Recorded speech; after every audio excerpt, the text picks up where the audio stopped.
আজকের মঙ্গল সমাচার মার্ক 9 অধ্যায় 38 থেকে 43, 45, 47 থেকে 48 পদ।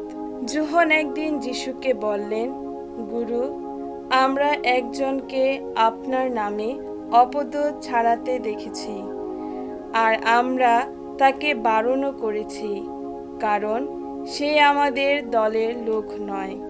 যিশু কিন্তু উত্তর দিলেন, না, বারণ করো না, কারণ যে আমার নামে কোনো অলৌকিক কাজ করে সে সহজে আমার নিন্দা করতে পারে না। যে আমার বিপক্ষে নয় সে তো আমার সপক্ষেই। তোমরা খ্রিস্টের আপন লোক বলে কেউ যদি তোমাদের এক ঘটি জল খেতে দেয়, তবে সত্যি বলছি, সে তার পুরস্কার থেকে কিছুতেই বঞ্চিত হবে না।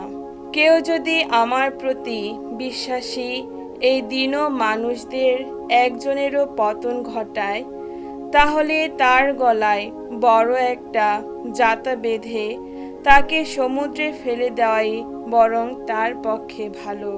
তোমার হাত যদি তোমার পতনের কারণ হয়, তবে তা কেটে ফেলো। দুটো হাত নিয়ে নরকে, সে অনির্বাণ আগুনের মধ্যে যাওয়ার চেয়ে বরং নুলো হয়ে জীবন রাজ্যে প্রবেশ করাই তোমার পক্ষে ভালো।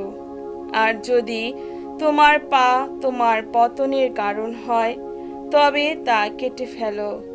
দুটো পা নিয়ে নরকে নিক্ষিপ্ত হওয়ার চেয়ে বরং খোঁড়া হয়ে জীবন রাজ্যে প্রবেশ করাই তোমার পক্ষে ভালো। আর তোমার চোখই যদি পতনের কারণ হয়, তবে তা উপড়ে ফেলো। দুটো চোখ নিয়ে নরকে নিক্ষিপ্ত হওয়ার চেয়ে বরং কানা হয়ে ঐশ্বরাজ্যে প্রবেশ করা তোমার পক্ষে ভালো।